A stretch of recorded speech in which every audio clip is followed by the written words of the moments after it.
Explosive teaching and powerful prayer combined. Live with Pastor Sam Adeosun. It's time for Prayer Life with Pastor Sam Adeosun. Praise the Lord. Hallelujah. Ẹ jẹ́ a gbàdúrà. Ọlọ́run wa dúpẹ́ lọ́wọ́ yín lọ́pọ̀lọpọ̀ ní ìbẹ̀rẹ̀ oṣù tuntun yìí. Èní ni ọjọ́ kejì nínú oṣù kẹwàá nínú ọdún yìí. Ṣé ló dàbí àná nígbà tá a bẹ̀rẹ̀ ọdún yìí? A yìn yín lógo Ọlọ́run wa o nítorí pé ẹ ràn wá lọ́wọ́ lọ́pọ̀lọpọ̀. Àárín àánú yín, àárín ojú rere yín, ohun gbogbo ń bọ́ sí fún wa. A dúpẹ́ lọ́wọ́ yín fún àwọn ènìyàn wọ̀nyí. A yìn yín lógo lọ́pọ̀lọpọ̀ fún àwọn ẹ̀rí èyí tí a ń gbọ́ lójoojúmọ́. A dúpẹ́ lọ́wọ́ yín o nítorí pé orúkọ yín ó ń jẹ́ fún wa láì fi ohunkóhun mọ́. Ní orúkọ Jésù Kristi Olúwa ẹ gbà ọpẹ́ wa. Ọlọ́run àgbáyé Olúwa ẹ gbà ìyìn wa. Mo gbàdúrà bí Ọlọ́run wa ti ń bẹ tí ẹ̀mí ẹ̀ ń bẹ láàyè. Lónìí yóò tún jẹ́ ọjọ́ àyìn lógo nínú ayé yín. Mo ní àdúrà tòní á bá ènìyàn pàdé lórúkọ Jésù Kristi. Èmi ò mọ̀ ibi tí bàtà ti ń ta olúkúlùkù lẹ́sẹ̀ ṣùgbọ́n mo mọ̀ pé Ọlọ́run alààyè ó mọ ohun gbogbo sì rí ohun gbogbo. Nítorí náà mo ní àdúrà tòní nípasẹ̀ ìrànlọ́wọ́ ẹ̀mí mọ́ yóò bá ènìyàn pàdé lórúkọ Jésù.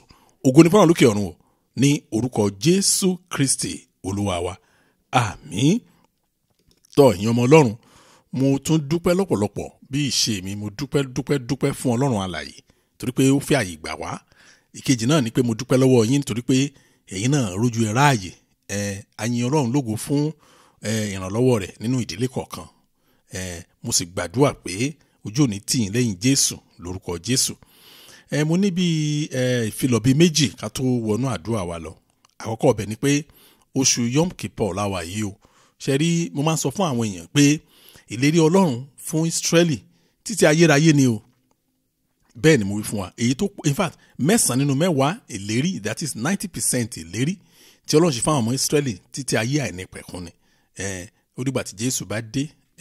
Ẹ wo àwọn ìlérí kan tó wà jẹ́ pé nígbà tí Jésù bá tún dé tán wọ́n á tún jàǹfààní ẹ̀. Ọlọ́run mi o. Ábè lọ bàbá yẹn lọ́jọ́ kan bọ́n ṣe pín bẹ́ẹ̀ wọ́n á kúkú sọ díẹ̀ fún wa. Ẹ má jẹ́ ká gbàgbé ọjọ́ lóṣù yìí ní Yom Kippur yẹn.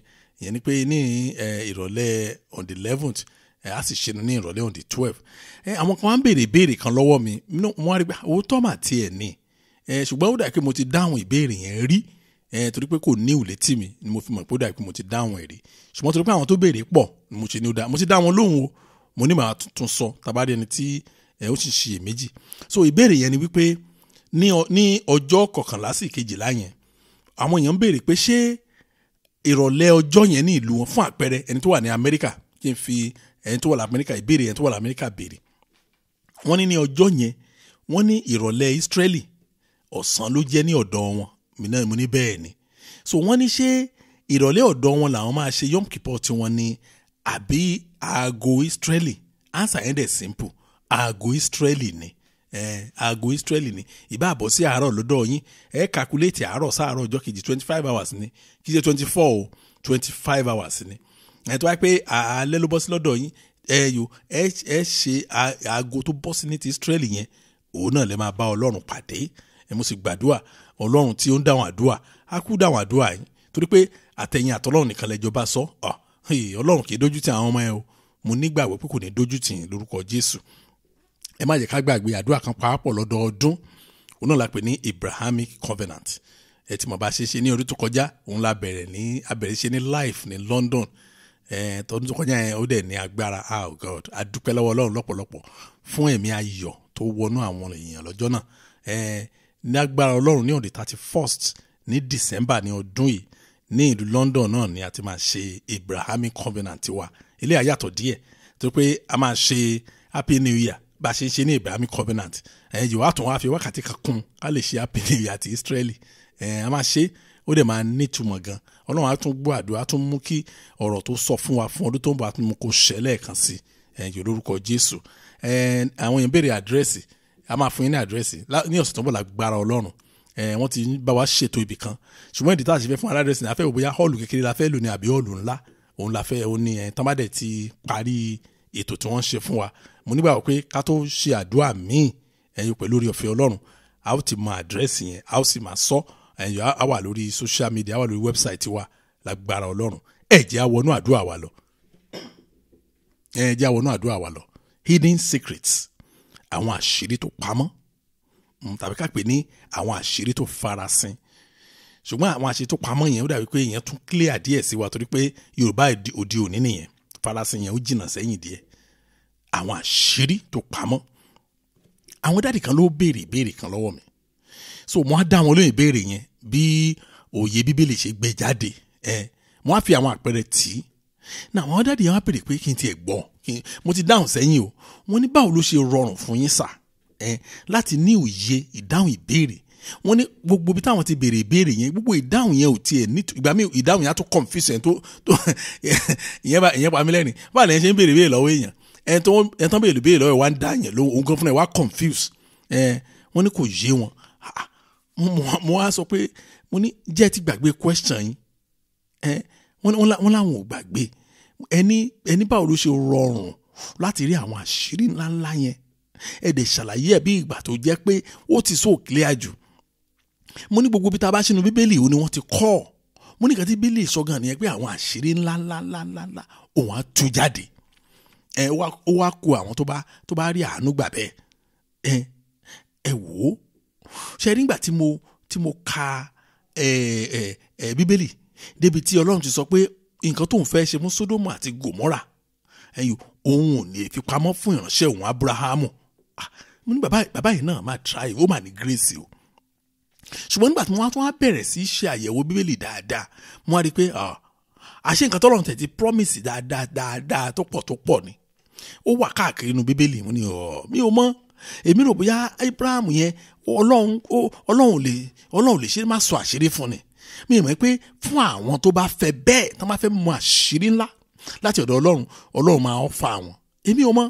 So nínú àdúrà yìí òun láti máa ṣiṣẹ́ yẹn pé àwọn àṣírí tó farapamọ́, àwọn àṣírí tí ò sẹ́ni tó mọ̀, k'Ọlọ́run kó tú fún wa káyé wa lè gba ìtura. Náà ẹ jẹ́ kí tó fi kíní kan kún fún wa. Ṣé tá bá rí àwọn èèyàn máa ń béèrè lọ́wọ́ mi nígbà gbogbo pé kí n jọ báwo la ṣe máa gbàdúrà ìpìnlẹ̀, báwo ṣe máa gbàdúrà ìpìnlẹ̀ òye wọn. Náà orí ẹ̀ ládé yìí o. Ẹni tó bá fẹ́ gbàdúrà ìpìnlẹ̀, tó bá fẹ́ kí Ọlọ́run kó tú tán fún òun, template àdúrà yẹn gangan ni irú àdúrà tòní òun náà fi pamọ́ tán máa mú jáde nígbàdégbà láti gbàdúrà fún ìpìlẹ̀. Bá a ṣe gbàdúrà àgbáyọrí wa nìyí o. Mo dẹ̀ máa sọ kí ni wọ́n pé kò sí nǹkan tá a mọ̀ tá a fẹ́ kí gbogbo èèyàn mọ̀, tó pé a fẹ́ kí Ọlọ́run kó fi àwọn èèyàn dára rí bó ṣe fàyè tiwa náà dára rí. Ìgbàgbọ́ tèmi nìyẹn. Now nígbà tí mo bá àwọn dáàdi sọ̀rọ̀, mo ní kán ṣíbì kan nu Bíbélì ibẹ̀ láti bẹ̀rẹ̀ àdúrà wa. Daniel chapter 2 verse 22. Daniel chapter 2 verse 22. Bíbélì sọ pé ó ní ó fi ohun ìjìnlẹ̀ àti àṣírí hàn. Ó mọ ohun tí ó pamọ́ nínú òkùnkùn àti ní ọ̀dọ̀ rẹ̀ ní ìmọ́lẹ̀ wà. Ǹjẹ́ rí bẹ́yẹn? Ṣe rí nínú ayé yìí tá a bá mọ ọ̀rọ̀ Ọlọ́run débi tó yẹ ká mọ̀ dé, bá a ṣe ń kà láà máa ṣe bá a ṣe kà láà máa sọ pé kábíyèsí ẹ̀wọ́ ẹ̀yàn ọmọ Ọlọ́run kò dáa o. Kéèyàn máa gbé ìgbé ayé ẹ̀ nínú òkùnkùn kò dáa o. Mo dẹ̀ lè fi dá wa lójú pé èyí tó pọ̀ jù náà wà Kìrìsìtẹ́nì inú òkùnkùn biribiri la ti ń gbé ìgbé ayé wa. Òun ló fà á. Ẹ̀wọ̀ ẹ má jẹ́ kí n tàn yín. Àwọn tó ń sọ fún yín wọ́n ń tàn yín ni, wọ́n mọ̀ pé ibẹ̀ lówó wà ní. Kì í ṣe àgbàdo àgbàkú tá Kìrìsìtẹ́nì gbà lónìí. Bọ́lá ń ṣe design ẹ̀ fún wa kọ́ yẹn. Ẹ ka Bíbélì kẹ́ wò ó. Ẹ fàbalẹ̀ wo àwọn tó gbàdúrà nínú Bíbélì, ẹ wo àdúrà tí Bíbélì kọ́ pé wọ́n gbà, báwo ni wọ́n ṣe gbà á, how many minutes lẹ́rù bó tèkì wọn láti parí àdúrà wọn. Ayé mi o, ọ̀rọ̀ mi ìbá dẹ̀ yé gbogbo èèyàn, báwo láyé ìbá ṣe dáa tó.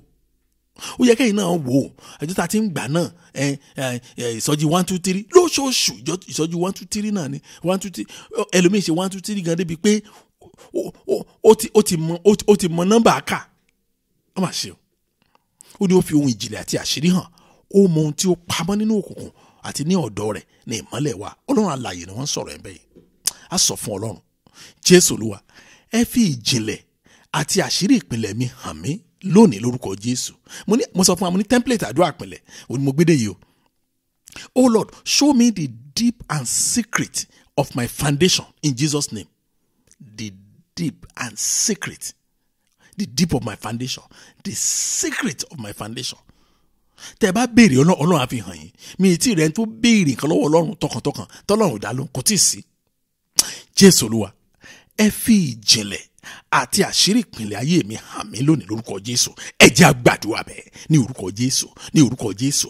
Ọlọ́run ayérayé, mo gbàdúrà, ẹ fi ìpìlẹ̀ àti àṣírí ìpìlẹ̀ ayé mi, Olúwa fi hàn mí. Ìjìnlẹ̀ bẹ̀, ìjìnlẹ̀ ìpìlẹ̀ mi, Olúwa fi hàn mí. Àṣírí ìpìlẹ̀ mi, Olúwa fi hàn mí lónìí. Olúwa fi hàn mí, Olúwa fi hàn mí, Olúwa fi hàn mí. Wá, kí lè mọ̀ bí màá gbàdúrà sí, kí lè mọ̀ bí màá ṣe bọ́ kíákíá, kí ọ̀nà mi lè gún, kí ọ̀nà mi lè tòrò. Ìjìnlẹ̀ àti àṣírí ìpìlẹ̀ mi ní orúkọ Jésù, Olúwa fi hàn mí, Olúwa fi hàn mí. Gbọ́ àdúrà. Jésù Kristi Olúwa wa. Ẹ̀yin ọmọ Ọlọ́run, ǹjẹ́ ẹ ti gbọ́ rí pé àwọn èèyàn máa ń sọ wọ́n á ní Ọlọ́run láláṣírí? Ṣé ẹ ti gbọ́rọ̀ yẹn rí? Bẹ́ẹ̀ ni mo sọ fún yín, òótọ́ ni wọ́n sọ, ọ̀rọ̀ Bíbélì gẹ́lẹ́ òun ni wọ́n sọ jáde yẹn.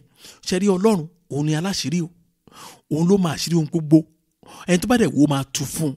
Ṣùgbọ́n kíní kan wà tó mú inú mi kún nínú Bíbélì, máa sọ pé Ọlọ́run òun ló ní àṣírí lọ́wọ́, ṣùgbọ́n ìran àṣírí ọwọ́ wa ló wà.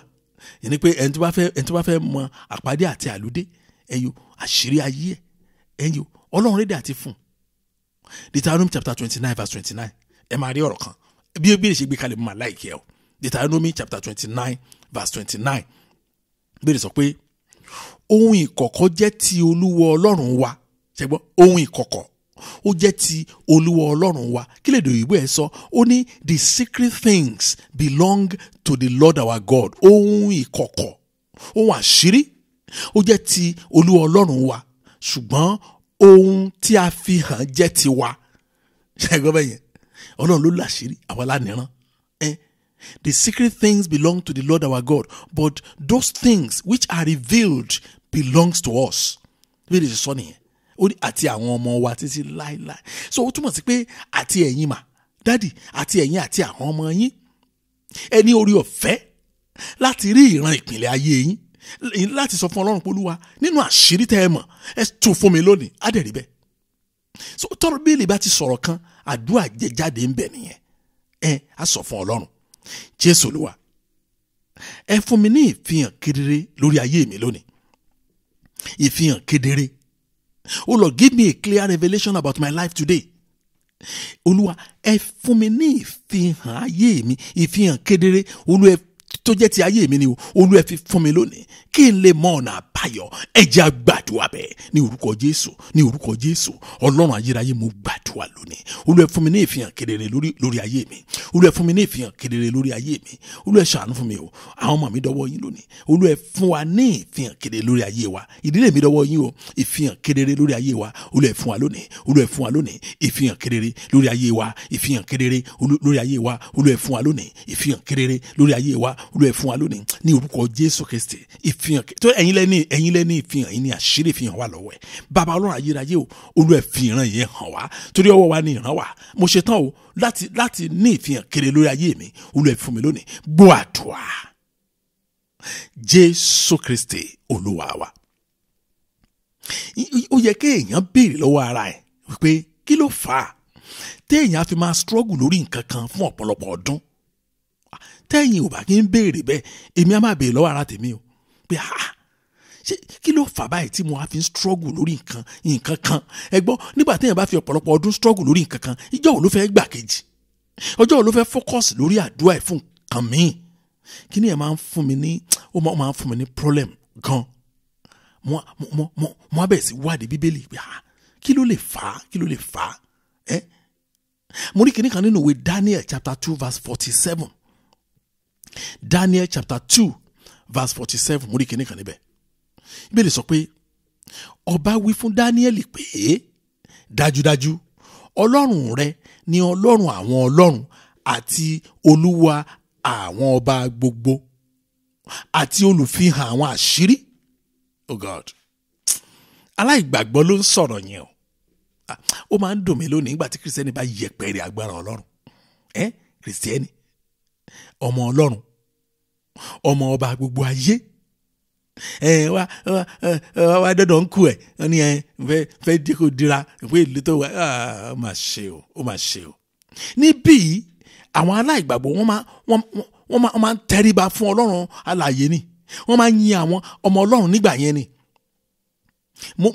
ẹ má gbàgbé tí mo kà Daniel 2:47 ọba wí fún Daniel pé dájúdájú Ọlọ́run rẹ ni Ọlọ́run àwọn ọlọ́run àti Olúwa àwọn ọba gbogbo àti olùfihàn àwọn àṣírí nítorí tí ìwọ lè fi àṣírí yìí hàn torí pé wọ́n rí nǹkan tó ṣẹlẹ̀ nínú ayé bàbá yẹn ọba yẹn rí pé o lè fi àṣírí yìí hàn àjẹpọ̀ Ọlọ́run tó ń sìn òun ni ọba gbogbo ọba tó ba lórí ohun gbogbo ṣùgbọ́n láyé tá a wà yín kọ́ àwọn babaláwo wọ́n máa sọ pé àwọn pásítọ̀ yìí gan kọ́sọ́mọ̀ wa ni wọ́n ayé mi ní bàjẹ́ ayé mi ní bàjẹ́ mo sì gbàdúrà fẹ́yìn náà pé ayé yín ò ní bàjẹ́ tọmọtọmọ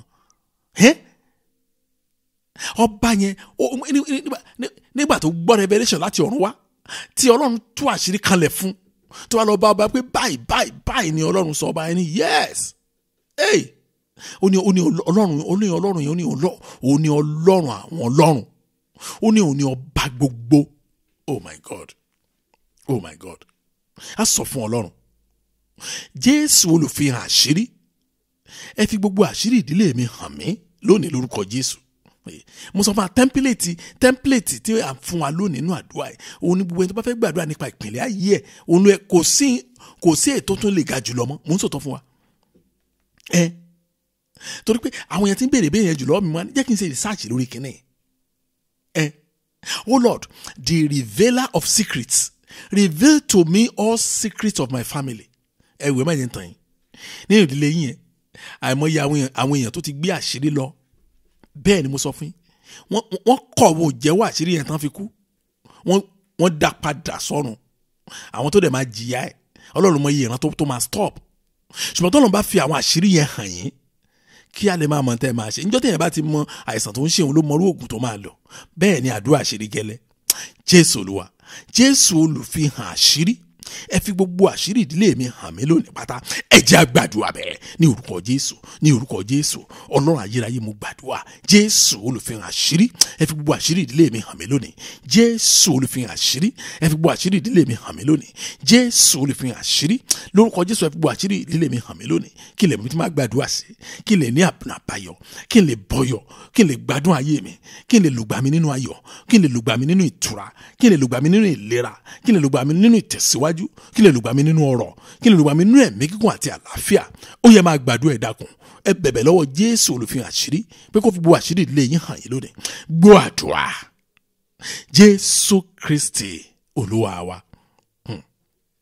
ǹjẹ́ jẹ́ mọ̀ pé nígbà tí mò ń ṣe research lórí template téèyàn lè lò fún àdúrà ìpìlẹ̀ Jésù máa sọ kìnní kan ohun tí Jésù sọ yẹn èèyàn máa lè rán létí pé bàbá mi àgbàlagbà ẹ máa sọ báyìí bẹ́ẹ̀ mi ṣe ń gbàdúrà ni mo sọ fún yín yẹn Luke chapter 8 verse 17 Luke chapter 8 verse 17 oh God Jésù ló ń sọ̀rọ̀ níbí Bíbélì sọ pé nítorí kò sí ohun tí ó ti fi ara sin tí a kì yóò fi hàn tàbí ohun tí a fi pamọ́ tí a kì yóò sì mọ̀ kí ó sì yọ sí gbangba. Ṣé ẹ gbọ́ ọ̀rọ̀ yẹn ni Jésù ní kò sí ohun tí ó fi ara sin tá à ní fi hàn ó ní kò sí nǹkan tá a fi pamọ́ tá à ní mọ̀ kó wá yọ jáde sí gbangba. For nothing is secret that will not be revealed, nor anything hidden that will not be known and come to light. Jésù ló sọ bẹ́ẹ̀. Kí ló ṣàṣẹ wá dàrú yẹn padà pé bàbá ṣé ẹ rántí ẹ mà ní kò sí nǹkan kan báyìí tí ò ní jáde sí gbangba á sọ fún Ọlọ́run. Jésù Olúwa ẹ tú àṣírí àwọn ohun tí ìdílé mi fi pamọ́ ẹ tú àṣírí ọ̀hún fún mi lónìí. Mo sọ lẹ́ẹ̀kan àìmọye tó gbé àṣírí lọ táwọn yẹn bá dẹ̀ ní ìgboyà kan tú àṣírí yẹn fún àwọn ọmọ wọn bóyá àwọn ọmọ wọn ìbá bọ́ bóyá àwọn ọmọ bóyá àwọn bá gbé ìgbé ayé ayọ̀ bẹ́ẹ̀ ni mo sọ fún yín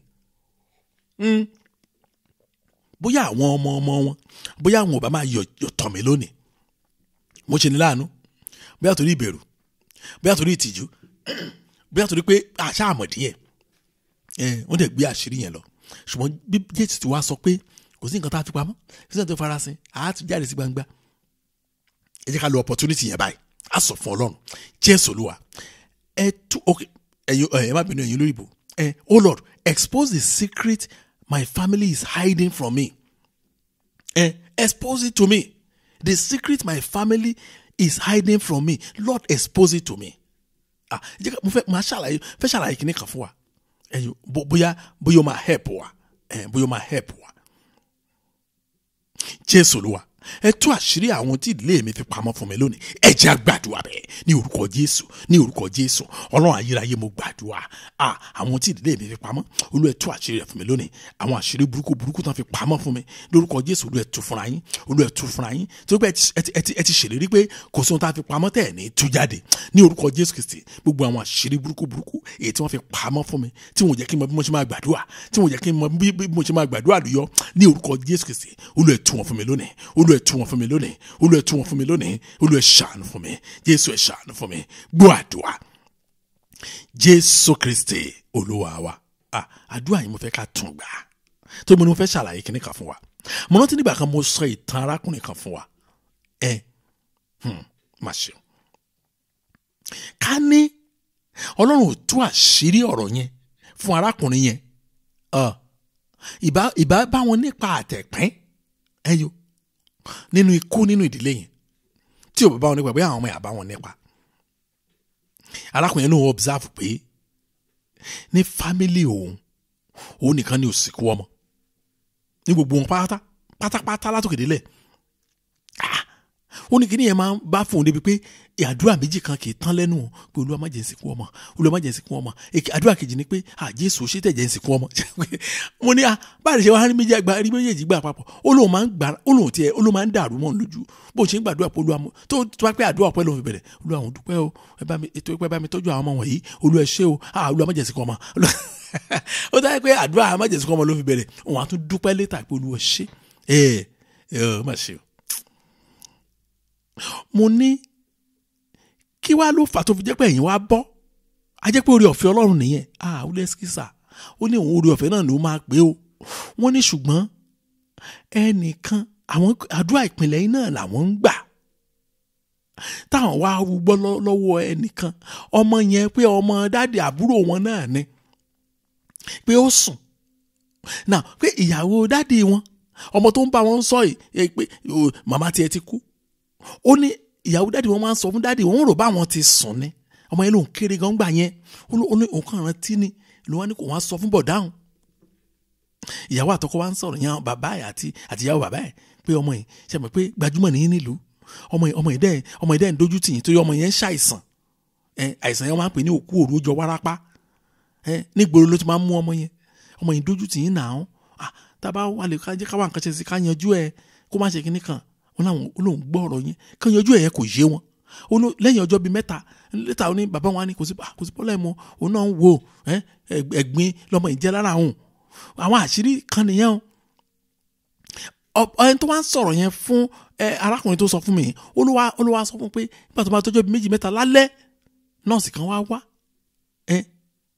Wọ́n ti gbé ọmọ yẹn, ó tẹ̀ ti sùn lálẹ́, wọ́n ti gbé lọ sí yàrá kan. Bàtò wá ló wá jáde wá ní it is done. It is done. Ètí tún ti tù. Onígbà tó máa fi dàárọ̀ gbọ́ pé ọmọ yẹn pé ó sùn kò jí mọ́. Ó lóde mọ̀ pé irọ́ ni nọ́ọ̀sì yẹn ló wá gún abẹ́rẹ́ ẹ̀kú. Ẹ dákun mo bẹ̀ yẹn wọn lọ́rùn. Ibo inú Bíbélì tọ́lọ̀ ti aláwọ̀ ká gbẹ̀mí ẹlòmíì ẹ ṣàlàyé fún mi. Ẹ̀gún burúkú ó ní ilé ẹ̀ fi ṣeré yẹn, ẹ̀gún tó le gan. Arákùnrin nígbà tó ń gbọ́ báyìí òun kàn bẹ̀rẹ̀ sí àdúrà burúkú Olúwa àwẹ̀ Olúwa má jẹ́ máa nípa tìmí nínú. Kí ló fà á? Ọlọ́run tú àṣírí ìdílé yẹn. Ọ̀rọ̀ yẹn mo ṣe ń béèrè lọ́wọ́ arákùnrin yẹn á fẹ́ tó bí ọdún kan sẹ́yìn pé ṣé bàbá ẹ̀ bẹ́ẹ̀ ṣe sọ̀rọ̀ tó yẹ kò dẹ̀ sọ létí ẹ rí? Òun ní láyé ìwọ náà béèrè ó lóun béèrè ní bàbá òun dákẹ́ lọ kò sọ̀rọ̀. Ó ní Pastor Sam mo ní ẹjọ́ ẹ wo tó bá di bí àdúrà ẹ jẹ́ ká múra sí àdúrà. Mi ní fámìlì yín wọ́n pààyàn ń bẹ̀ o, ẹ má ṣì mí gbọ́ o, ṣùgbọ́n mo sọ fún yín pé tí Ọlọ́run bá tú àṣírí ìdílé yín fún yín, in fact ọ̀nà àbáyọ yín ṣòṣe ni o. Mo ń sọ̀tọ̀ fún yín ìgbà ilé máa mọ̀ pé inú ìrọ̀rùn pátápátá Ọlọ́run dá wa kìrìsìtẹ́nì sí. Jésù Olúwa ẹ tú àṣírí àwọn tí ìdílé mi fi pamọ́, ẹ tú àṣírí wọn fún mi lónìí pátápátá. Ẹ jẹ́ a gbàdúrà bẹ́ẹ̀ ní orúkọ Jésù, ní orúkọ Jésù. Ọlọ́run ayérayé mo gbàdúrà gbogbo àwọn nǹkan tí ìdílé mi fi pamọ́ pátá lórúkọ Jésù ló ẹ tú àṣírí ẹ̀ fún mi lónìí. Gbogbo àwọn nǹkan tí ìdílé mi ṣe tí wọ́n fi pamọ́, tí wọ́n bò mọ́lẹ̀, tí a lórúkọ Jésù tán ṣe lóko òru, Olúwa ẹ tú àṣírí ẹ̀ fún mi lónìí. Kí lè mọ̀ bí mo ṣe máa gbàdúrà, kí lè mọ̀ bí mo ṣe máa yọ, kí lè mọ̀ bí mo ṣe máa rí ìgbà mi lò, kí lè mọ̀ bí mo ṣe máa rí ayé mi lò, kí lè mọ̀ bí mo ṣe máa gbé ìgbé ayé ìrọ̀rùn. Olúwa ràn mí lọ́wọ́ lónìí, Olúwa ràn mí lọ́wọ́ lónìí. Olúwa àṣírí àwọn tí ìdílé mi ti bọ̀ mọ́lẹ̀, àṣírí àwọn tí ìdílé mi fi pamọ́ lórúkọ Jésù Olúwa tú fún mi lónìí, Olúwa tú fún mi lónìí, Olúwa tú fún mi lónìí. Gbọ́ àdúrà Jésù Kristi Olúwa wa. Ẹ wò mo sọ̀rọ̀ kan níbẹ̀rẹ̀ àdúrà yìí, mo ní nígbà tí Ọlọ́run tá a kà nígbà tí Ọlọ́run fẹ́ pa Sódómù àti Gòmárà run, tọ́lọ́run wá sọ pé òun ò ní fi báwo ló ṣe máa ṣe nǹkan ní Sódómù àti Gòmárà tó máa fi pamọ́ fún ìránṣẹ́ òun. Ìjọ tí mo kọ́ ọ̀kà tí mo kọ́ sọ ni pé bàbá Abraham máa ní orí ọ̀fẹ́ gan o, àfìgbà tí mo bá ọ̀rọ̀ kan pàdé nínú ìwé Mọ́ọ̀sì mo ní àṣà àǹfààní tó kébì náà jẹ ni ẹ̀gọ́ mo ń sọ̀tọ́ fún yín mo ní bàbá Abraham ó máa ní irú àǹfààní wo ni máa yóò ní tán báyìí. Mo nígbà tí mo wá pàdé ẹsẹ̀ Bíbélì nínú ìwé Mọ́ọ̀sì mo ní àṣé mi náà tiẹ̀ ní àǹfààní láì fa ẹnikẹ́ni. Amos chapter 3 verse 7. Amos chapter 3 verse 7. Surely the Lord God does nothing unless he reveal his secret to his servants the prophets. Oh my God. Oh my God. Bí sọ pé Ọlọ́run ò lè ṣe ohunkóhun láì má sọ àṣírí yẹn fún àwọn ìránṣẹ́ òun, àwọn wòlíì. Oh my God. So nígbà tí Ọlọ́run sọ pé òun á wá ṣe nǹkan bàtàbàtà báyìí òun ní sọ fún Abrahamu, kì í ṣe pé Abrahamu ní special grace láti gbọ́ ohun tọ́lọ́run fẹ́ ṣe, ó wà fún gbogbo àwọn ìránṣẹ́ rẹ̀. Bíbélì ló sọ bẹ́ẹ̀. Surely the Lord God does nothing unless he reveals his secret to his servant the prophets. Bíbélì ló sọ bẹ́ẹ̀. Oh God. Ṣùgbọ́n nígbà míì ǹjẹ́ jẹ́ mọ̀ pé ẹnìkan wà ní abẹ́ ìránṣẹ́ wòlíì, ṣùgbọ́n ọ̀rọ̀ ẹni yẹn á dúdú, kò ní ṣe é tú. Kí ló máa ń sábà fà? Ọ̀rọ̀ ẹni yẹn ti dìmúlẹ̀ ni, ìmùlẹ̀ kan ti wà níbì kan ni. Ìtòyẹ̀ ni mo ti fẹ́ ká gbàdúrà ẹ̀ kẹ́ ẹ lè mọ̀ pé tí Ọlọ́run kan bá ń ṣẹlẹ̀, ìjọ tí mo kọ́ sọ̀rọ̀ yẹn, ẹni tí mo kọ́ sọ létí ẹ̀ ìránṣẹ́ Ọlọ́run ni. Àwọn dáàdì yẹn wò mí, mo mọ̀ pé ojú tó fi mọ̀ bóyá máa gbéraga irọ́. Mo ṣe rójú wọn, mo wá ṣàlàyé ẹ̀ kanlẹ̀ fún wọn pé ìwé Mọ́ọ̀sì ló sọ ọ́, Ọlọ́run ò lè ṣe nǹkan kan láì má sọ àṣírí yẹn. Olóhùn mọ̀ kó wà ń bẹ̀, ó wà ń bẹ̀ ṣé bò ni mo kà fún yín? Àwọn làwọn lọ máàkì ẹ̀ tán bá délé. Mo ní bẹ́ẹ̀ ni. Ayé mi o, a sọ fún Ọlọ́run. Jésù Olúwa, ẹ má jẹ́ kí ọ̀rọ̀ ayé mi di ọ̀rọ̀ ìmùlẹ̀. Ẹ má jẹ́ kí ọ̀rọ̀ ayé mi di ọ̀rọ̀ ìmùlẹ̀ nínú ìmọ́lẹ̀ lórúkọ Jésù. Ọ̀rọ̀ ká sọ pé kọ́lọ́ má jẹ́ kí ọ̀rọ̀ ayé wa di ìjìnlẹ̀. Kó má di kò ṣeé tú, ibi tí mò ń lọ nìyẹn. Ọ̀rọ̀ ayé ẹlòmíì á di kò ṣeé tú. Èèyàn gbàdúrà tí tani bá ní ẹ̀sà kí lẹ rí ìmọ̀ ni ẹ̀wẹ̀ ló máa gbàdúrà àánú, kí ló fà á? Àwòrí àrítú. Àfi tá a bá tún fẹ́ purọ́ lókù, tá a bá fẹ́ sọ ìran àgàmùrà lókù, àdẹ̀ ní bá wọn sọ láéláé.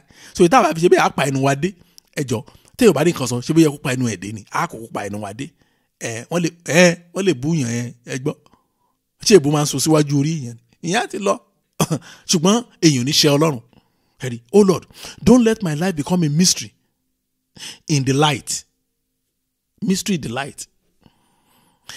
Adi kò ṣe é tú nínú ìmọ́lẹ̀. Ẹ gbọ́, tán bá tàn mọ́lẹ̀ síbi kan, ṣé ó yẹ kí ibì kan wà tó tún ṣe wúrúwúrú tá a tún lè rí? Ṣùgbọ́n tọ́rọ̀ ẹlòmíì bá di ìmùlẹ̀, á ti ṣẹlẹ̀, lálàá á ti dé, wàhálà á ti dé, ìdààmú á ti dé. Bẹ́ẹ̀ ni wọ́n sọ pé adẹ̀rí ìran tó jọ o, adẹ̀rí ìran kan o, mo dẹ̀ ń sọ kan tó jọ kan bẹ́ẹ̀ yẹn o. Ọ̀rọ̀ yẹn ti di ìmùlẹ̀ ni. Àṣẹ náà, àṣẹ, kò sí nǹkan tó máa ṣe sí. Gbogbo ìyá dọ̀lẹ́, gbogbo ìyá dé dìdìrín. Á ṣẹlẹ̀ táwọn pé nǹkan báyìí làbá dẹ̀ wá ṣe o. Jésù Olúwa, ẹ má jẹ́ kí ọ̀rọ̀ mi kó di kò ṣeé tú nínú ìmọ́lẹ̀. Ẹ jẹ́ á gbàdúrà bẹ́ẹ̀ ní orúkọ Jésù, ní orúkọ Jésù. Ọ̀rọ̀ ayé mi Olúwa má jẹ́ kó di kò ṣeé tú o. Olúwa ẹ ṣàánú fún mi o. Ẹ jẹ́ kí n rá àánú gbà. Ẹ bá mi wọ́jú sí ọ̀rọ̀ mi. Ọ̀rọ̀ ayé mi má jẹ́ ó di kò ṣeé tú nínú ìmọ́lẹ̀. Olúwa ẹ ṣàánú fún mi. Ẹ tàn mọ́lẹ̀ sínú ayé mi. Ẹ tàn mọ́lẹ̀ sínú ayé mi. Gbogbo kò ṣeé tú, gbogbo kò ṣeé mọ̀ lórí ayé mi lórúkọ Jésù ẹ fòpin sí. Ọ̀rọ̀ ayé mi jẹ́ kó hàn kedere. Kí n lè bọ́ lọ́wọ́ kò pàápàá. Olúwa jẹ́ kí ọ̀rọ̀ ayé mi kó hàn kedere báyìí nínú ìmọ́lẹ̀. Olúwa ẹ ṣàánú fún mi lónìí. Gbọ́ àdúrà. Jésù Kristi Olúwa wa. Ọlọ́run mi. Àní mò ń sọ fún ẹnìkan. Mo ní ẹskísà nígbà tí wọ́n sọ gbọ́rọ̀ wọn tán pátá wọ́n wá sọ bí ìgbà tó jẹ́ pé kò lè sí solution mọ́. Mo ní ẹskísà ọ̀rọ̀ yìí ló dàbí pé lójú yín ó le gan-an, àwọn ló ti le jù, wọ́n ní kò lójútùú. Mo ní mo wá ní ẹskísà Ọlọ́run ní agbára àti ipá láti wọ inú òkùnkùn bírímù lọ. Kó lọ wádìí ẹ̀ wò níbi tí ayé wa ti ń jò. Ó ní agbára. Wọ́n ní mo ní mi ò sọ nítorí pé mo fẹ́ múnú yín dùn. Mo ní mi ò sọ kí irọ́. Mo ní mi ò sọ rárá torí àwọn kan tán sọ fún mi jọ yẹn ni wípé màmá wọn nígbà tí wọ́n ti ní oore ọ̀fẹ́ láti wá kí wọn ní Amẹ́ríkà tí wọ́n wo condition wọn ní Amẹ́ríkà fún nǹkan bí ọdún 14 years ní Amẹ́ríkà, wọ́n ní oore ọ̀fẹ́ láti gbé màmá wọn wá. Nígbà tó rí ibi tán wà pé ibi ló sì wà tó ń sọ pé ọmọ wọn wà ní ìlú òyìnbó. Nígbà tí màmá máa padà dé abúlé wọn báyìí ní Ọ̀ṣun state, kò sílé àfáà tí wọn ò yà tán, kò sílé pásítọ̀ tí wọn ò dé tán, kò sílé babaláwo tí wọn ò dé tán. Gbogbo ibi tán dẹ̀ dé yẹn náà sọ mí torúkọ ọmọ wọn sí pátá. Dáàdì yẹn wá ń sọ pé báwo làwọn ṣe máa rí orúkọ wọn retrieve báyìí, pé arabi tí òkun gbà jọ wọlé nínú ayé wọn nìyẹn. Wọ́n ní kí lẹ rí. Wọ́n ní láti ìgbà tí mọ́mì wọn ti lọ nǹkan wá bẹ̀rẹ̀ sí burú sí. Mo ní oúnjẹ òtótọ́. Mo ní ṣùgbọ́n the good news ni wípé Ọlọ́run ní ipá àtàgbára láti rìnrìn àjò lọ sínú òkùnkùn láti lọ tú àṣírí ibi táyé wọn ti ń jò. Bẹ́ẹ̀ ni mo sọ fún yín. Job chapter 12 verse 22. Job chapter 12 verse 22. Mo sọ fún yín ohunkóhun tẹ́ bá gbọ́ lẹ́nu wa Bíbélì ti fìdí ẹ̀ múlẹ̀ already la ṣe ń sọ tá a fi ń sọ pẹ̀lú ìgboyà. Bẹ́ẹ̀ ni mo sọ fún yín. Job chapter 12 verse 22. Bíbélì sọ pé ó ní ó hú ìdí ohun ìjìnlẹ̀ jáde láti inú òkùnkùn wá. Oh my God. Bóyá Yorùbá yẹn ti le jù fún yín. Èdè Òyìnbó sọ pé ó ní he uncovers deep things out of darkness. He uncovers deep things out of darkness. Ó hú ìdí ohun ìjìnlẹ̀, ó hú jáde láti inú òkùnkùn wá. Ó sì mú òjìji ikú wá sínú ìmọ́lẹ̀. Ṣé rí pé Ọlọ́run ní ipá báyìí àti agbára láti ìrìn àjò lọ sínú òkùnkùn. Gbogbo àwọn kan tẹ́ rò bóyá ònira tó le tó ṣe Ọlọ́run àpọ̀gbẹ́ jáde akún wá sínú ìmọ́lẹ̀.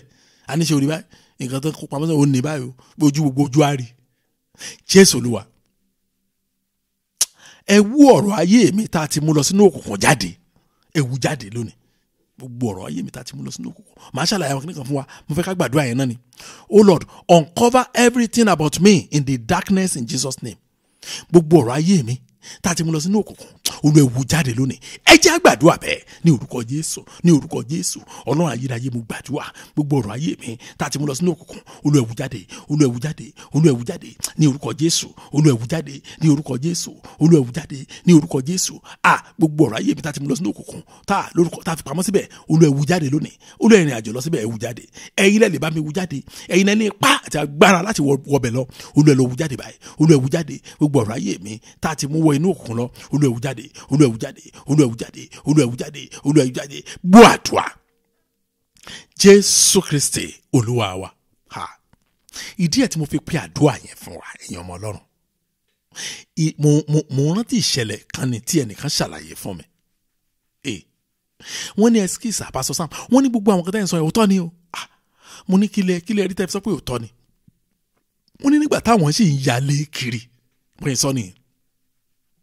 Wọ́n ní ọ̀gá kan wà níbi iṣẹ́ wọn nígbà yẹn tó ń yọ wọ́n lẹ́nu gan. Wọ́n náà ṣiṣẹ́ kan bí kan gbà yẹn. Ọ̀gá yẹn wá bẹ̀rẹ̀ sí yọ wọ́n lẹ́nu gan. Ó ṣàfẹ́ lé wọn kúrò lórí ipò kó lè gba ipò wọn. Mo ní ọ̀gá lẹ pé wọ́n níbẹ̀ ni ọ̀gá lòun náà. Wọ́n ló fẹ́ gba ipò wọn bóyá fẹ́ fún àbúrò ẹ̀ ni bóyá fẹ́ fún ọmọ ẹ̀ ni ọ̀gá ló jẹ́ sí wọn lẹ́nu iṣẹ́ yẹn gbogbo ọ̀nà ó ṣàfẹ́ fi lé wọn.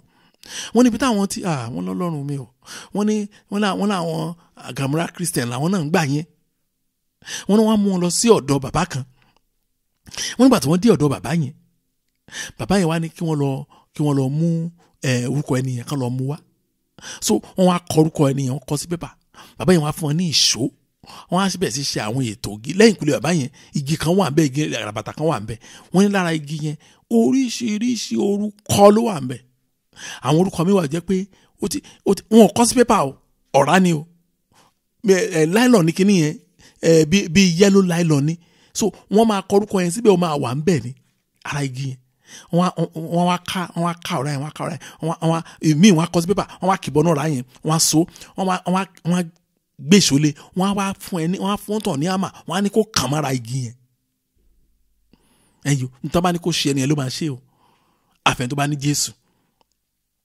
ìkànnì yẹn a ò mọ bí tí wọ́n ti mú orúkọ ẹlòmíín lọ mo máa ń sọ̀rọ̀ yẹn mo ló máa ń pa mí lẹ́nu gan nígbà tí mo máa ra àwọn kan ẹ̀yọ́ pápá yẹn tẹ̀ wá nílò ìbílẹ̀ máa ń ṣe bẹ́ẹ̀ yẹn wọ́n á ní lórí social media àwọn kò ní sí fọ́tò wọn bẹ̀ máa kàn ọ̀ ní lighter mood ńgbà máa ní ló ṣẹlẹ̀ mọ́ ní orí WhatsApp yẹn ní fọ́tò ń bẹ ẹlòmíà gbé fọ́tò Jésù síbẹ̀ ẹlòmíà gbé fọ́tò ọmọ ẹ̀ síbẹ̀ ẹlòmíà gbé màá ní kí ló fà á ọ̀ ní lighter mood ni ti máa ráàyè dáadáa láti ìròjọ́ lọ́jọ́ náà a máa sọ pé irọ́ àwọn èèyàn máa ń yọ fọ́tò èèyàn wá ló máa fi ṣe nǹkan màá máa rẹ́rìn ẹlòmíì ò ní béèrè ìdí ẹ̀ fi rẹ́rìn àwọn tó bá ti wá béèrè máa ní so ìgbàgbọ́ yìí ni pé àwọn èèyàn tó máa fẹ́ lo fọ́tò yìí wọ́n ní rí báyìí àwọn kò tẹ́lẹ̀ fọ́tò wọn lọ́wọ́ mo ló dà ṣùgbọ́n ẹ jẹ́ kí n sọ tọ́ fún yín as long as internet exists kò sẹ́ni tó bọ́ as long as mẹ́rin ẹ̀gbọ́n Yorùbá as long as internet exists mo ní sẹ́ ẹ ti gbọ́ ẹ gbọ́ Google map rí wọ́n ní ẹ̀ mo ní ilé yín níbo lẹ ló wà ẹ̀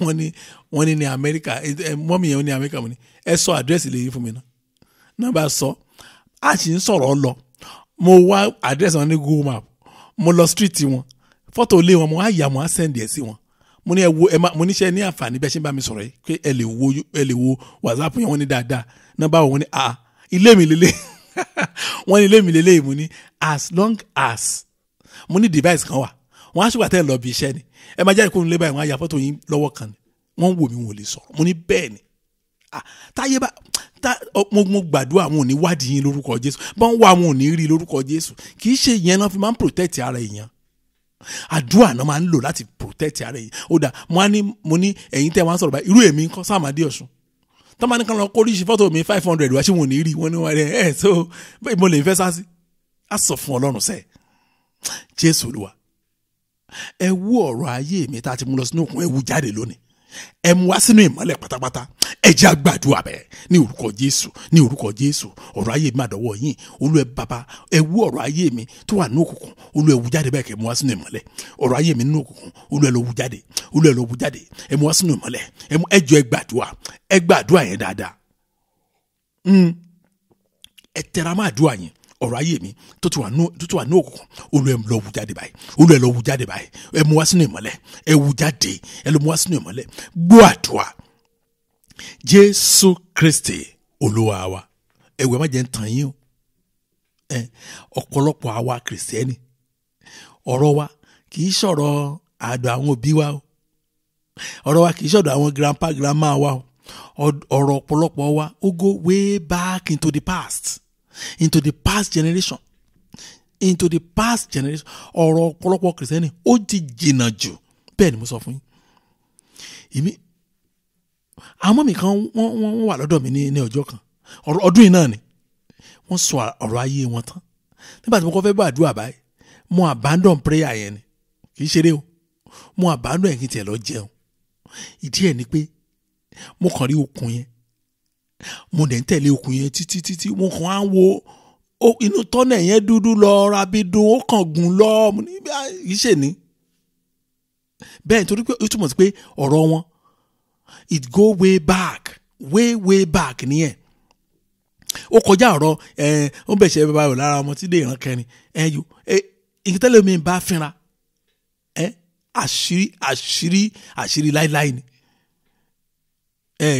ẹgbọ́n kan tó náà sọ fún wòlíì Élì ni Ọlọ́run sọ fún pé òun ti wí ní tòótọ́ pé ilé rẹ̀ àti ilé bàbá rẹ̀ á máa rìn níwájú òun títí ayérayé. Ó ní ṣùgbọ́n láti sìn lọ ó ní kí a má rí. Ìyẹn ni pé ẹ kàn máa rí lómi a máa struggle. Ipò kan wà tó yẹ àwọn ẹgbẹ́ ìdè tó yẹ kó débẹ̀ á kàn ṣe tí orí sísákú yẹn ló máa wà kò ní mú. Ẹ máa rí lómi ní táwọn ẹgbẹ́ ẹ̀ tán achieve within 3-4 months orí ẹ̀ 3-4 months títí ẹ̀ 3-4 years ó ṣì wà lórí ẹ̀ kò tí ì rí mú. Àwọn dàbí pé kò mọ̀ ṣe, dàbí pé kò máa dúà gbà. Ohun tó fà ní wípé ó yẹ kí irú ẹni bẹ́ẹ̀ sí gbàdúrà lọ sẹ́yìn ọ̀rọ̀ ẹ̀ ò kí ń ṣètò sí mọ́ nìyẹn. Colossians chapter 1 verse 26. Colossians chapter 1 verse 26 ọ̀rọ̀ kan wà níbẹ̀ tó jọmọ́ ọ̀rọ̀ wọn. Bíbélì sọ pé ó ti pa àṣírí ìjìnlẹ̀ yìí mọ́ fún ayérayé àti láti ìrandíran, ṣùgbọ́n nísinsìnyí gẹ́gẹ́ bí ìfẹ́ ọkàn rẹ̀ ó ti fi hàn fún àwọn ẹni mímọ́. Ǹjẹ́ rí báyìí àwọn ọ̀rọ̀ tán ti pamọ́ látayérayé for generations, láti ìrandíran lọ́hùn bí ó sọ pé ó ní ipá dẹ̀ tú jáde fún àwọn ẹni mímọ́. Ẹ jẹ́ ká sọ fún Ọlọ́run, a sọ fún Ọlọ́run pé Jésù Olúwa ẹ gbà mí pátápátá lọ́wọ́ ìṣòro ìrandíran. Ìṣòro ìrandíran wọ́n ní àkíní yẹn ó ti ṣẹlẹ̀ sí bàbá ìyá ẹ̀, òun náà dẹ̀ ń bárò ẹ̀ fúnra, grandpa wọn ń ṣe, great grandpa ohun tó ṣẹlẹ̀ sí nìyẹn. Ó dàbí mọ́mì yẹn wọ́n ní great grandma bó ṣe kú màdàmí ẹni bí ó ṣe kú gẹ́lẹ́ òun ni sísítà wọn ṣe kú. Mo ní bàlẹ̀ ṣe wá gbọ́ ìtàn great grandma bíi 4 nìyẹn. Wọ́n ní grandma wọn òun ló sọ fún wọn pé grandma tòun bó ṣe kú ni. Wọ́n ní sísítà wọn exactly bó ṣe kú nìyẹn on the same day. Tí wọ́n bó ṣe ní ká gbàdúrà yẹn pé Jésù Olúwa, oh Lord, deliver me from generational problems. Jésù Olúwa ẹ gbà mí pátápátá lọ́wọ́ ìṣòro ìrandíran. Ẹ jẹ́ á gbàdúrà bẹ́ẹ̀ ní orúkọ Jésù, ní orúkọ Jésù. Ọlọ́run ayérayé mo gbàdúrà ẹ gbà mí pátápátá lọ́wọ́ ìṣòro ìrandíran. Olúwa ẹ gbà mí lónìí lọ́wọ́ ìṣòro ìrandíran. Ẹ gbà mí, ẹ gbà àwọn ọmọ mi, ẹ gbà mí, ẹ gbà ìdílé mi, ẹ gbà mí, ẹ gbà ọkọ mi, ẹ gbà mí pátápátá. Ẹ gbà mí lọ́wọ́ ìṣòro ìrandíran. Ìṣòro tó ń ja ìran mi láti ìrandíran wá. Olúwa ẹ gbà mí, torí pé ọ̀rọ̀ yín wípé ó pa àṣírí ìjìnlẹ̀ mọ́ fún ayérayé àti láti ìrandíran, ṣùgbọ́n nísinsìnyí ó gẹ́gẹ́ bí ìfẹ́ ọkàn rẹ̀ ó fi hàn fún àwọn ẹni mímọ́. Lórúkọ Jésù Kristi Olúwa ẹ ṣàánú fún mi, ẹ tàn mọ́lẹ̀ gbogbo àṣírí ìrandíran tó ti di ìṣòro ìrandíran wa. Lórúkọ Jésù Olúwa ẹ gbà mí pátápátá. Olúwa ẹ gbà mí gbọ́ àdúrà Jésù Kristi Olúwa wa. Ǹjẹ́ gẹ́gẹ́ bí àdúrà tá a ṣe ìgbà tán sìn, ǹjẹ́ jẹ́ mọ̀ pé ó dá lọ́pọ̀lọpọ̀ ó dẹ̀ ṣe pàtàkì kí Ọlọ́run kó sọ àṣírí nǹkan kó tó dájọ́. Ó máa ń dá gan o bí ọ̀rọ̀ Sódómù àti Gómórà tí mo sọ yẹn, torí pé Ọlọ́run sọ àṣírí kó tó dájọ́. Òun ló máa fi gba kí ló ti ń pè Lọ́ọ̀tì àti ìdílé ẹ̀. Ó máa ní tó bá jẹ́ pé Ọlọ́run sọ àṣírí yẹn gbogbo ohun pátá ìbá parun nínú pátápátá. Ìtàn fi yé tó fi jẹ́ pé ẹni tó ṣàìgbọràn òun ló forí kó yẹn, gbogbo wọn ní ìbákan ṣègbè dànù. Ó máa ń dá kí Ọlọ́run sọ àṣírí kó tó gbé ìdájọ́ ẹ̀ jáde, torí pé ẹlòmíì nínú ìdílé kan wà tó jẹ́ pé àṣírí tó ń bẹ nínú ìdílé yẹn tí Ọlọ́run bá tú àṣírí fún kò ní gbàdúrà débẹ̀ láyé. So tí ó bá dé gbàdúrà débẹ̀ láyé á wà lábẹ́ ìdájọ́. Ẹ kàn rí pé àwọn innocent àwọn ló forí kojú. Ecclesiastes chapter 12 verse 14. Ecclesiastes chapter 12 verse 14. Ẹ̀rí bẹ́yìn Bíbélì sọ pé ó ní nítorí Ọlọ́run yóò ṣe ìdájọ́ gbogbo iṣẹ́ àti ohun ìkọ̀kọ̀. Ṣẹ́gbọ́, Ọlọ́run á ṣe ìdájọ́ gbogbo iṣẹ́ àti ohun ìkọ̀kọ̀. Kì í bá ṣe rere, kì í bá ṣe búburú. Ó ní God will bring every work into judgment, including every secret things. Including every secret things. Ọlọ́run àmú wá sí, so ìyẹn pé yàtọ̀ sí gbogbo àwọn ẹ̀ṣẹ̀ gbogbo àwọn iṣẹ́ ẹ̀ṣẹ̀ àwọn iṣẹ́ òkùnkùn àwọn iṣẹ́ ẹ̀gbin yàtọ̀ sí yẹn o àwọn àṣírí burúkú ńláńlá Ọlọ́run sọ pé wọ́n á ṣèdájọ́ ẹ̀ ṣùgbọ́n máa ń dá kọ́lọ́run kó ṣe kí ni o ó kọ́ ṣe àfihàn ẹ̀ kó tú àṣírí yẹn fáwọn kan lè bọ́ ṣe máa gbẹ́dọ̀ kan lè bọ́ ṣe máa bọ́ ìtàdúrà ẹ̀ ń sọ gangan nìyẹn a sọ fún Ọlọ́run Jésù Olúwa ẹ tú àṣírí gbogbo ibi nínú ayé mi kí àkókò ìdájọ́ yín tó bẹ̀rẹ̀ ẹ wo ẹ̀yin ọmọ Ọlọ́run tí àkókò ìdájọ́ Ọlọ́run bá bẹ̀rẹ̀ kò sí pé kò sá ọ̀rọ̀ àdúrà ò yọ mọ́ àdúrà ò gbà mọ́ kò kan ọ̀rọ̀ kan àdúrà mọ́ bẹ́ẹ̀ ni mo sọ fún yín òótọ́ mo sọ fún yín o ẹ jẹ́ kí tó ọ̀rọ̀ mi yẹn sọ tí ìdájọ́ bá bẹ̀rẹ̀ àdúrà ò wúlò mọ́ kíkú sọ bẹ́ẹ̀ ẹni tó bá ní òun máa dúró dìgbà ìdájọ́ kan tó bẹ̀rẹ̀ sí gbàdúrà ẹni congratulation ó kú àṣedànù Oh Lord, expose all the evil secrets of my life before your time of judgment starts. Before the commencement of your judgment. All the evil secrets in my life, expose it to me. Bye ló ṣẹlẹ̀ o. Ìwọ gan fúnra ẹ̀ bye ló ti ṣe o. Bye ló ṣe lọ́dún bye o ti gbàgbé o. Tètè bẹ̀rẹ̀ sí gbàdúrà bẹ́yẹn o. So tí ìdájọ́ Ọlọ́run bá dé báyìí, á kàn yọ ẹ̀yin àti ìdílé yín kúrò ńbẹ̀ ni. Torí bó ti tú àṣírí kó tó bẹ̀rẹ̀ ìdájọ́. Jésù Olúwa, ẹ tú àṣírí gbogbo ibi nínú ayé mi fún mi kí àkókò ìdájọ́ yín tó dé. Ẹ jẹ́ á gbàdúrà bẹ́ẹ̀ ní orúkọ Jésù, ní orúkọ Jésù.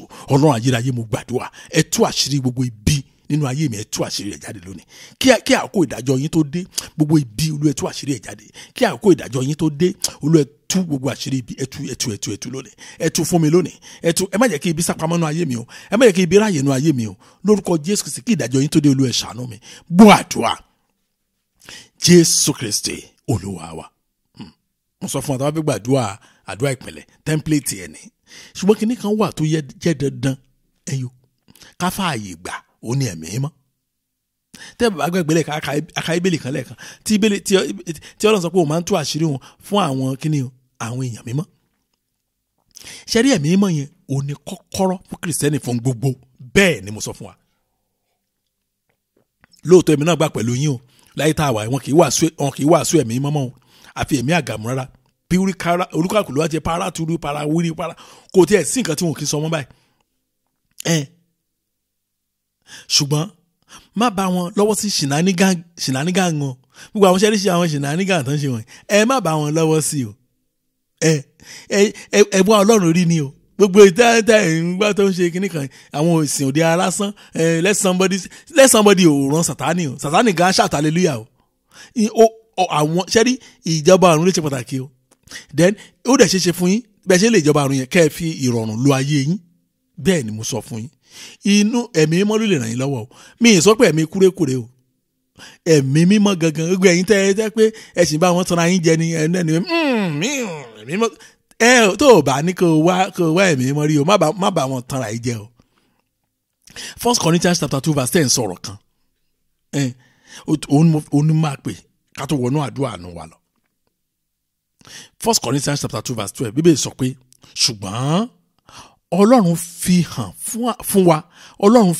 fún wa nípasẹ̀ ẹ̀mí rẹ̀ ṣe gbọ́ bẹ́ẹ̀ yẹn Ọlọ́run fi hàn fún wa nípasẹ̀ ẹ̀mí rẹ̀ God has revealed them to us through his spirit nípa ẹ̀mí mímọ́ ló lè fi rí nǹkan kan o ẹ̀mí Ọlọ́run nìkan ló lè ẹ ò lè wà nú ẹ̀ṣẹ̀ kẹ́ ní kí oore ọ̀fẹ́ máa pọ̀ sí o kámárì ni Bíbélì sọ o so mi fẹ́ kí ọ̀rọ̀ kámárì kó ṣẹlẹ̀ nú ayé yín ni o Ọlọ́run ti fi hàn fún wa nípasẹ̀ ẹ̀mí rẹ̀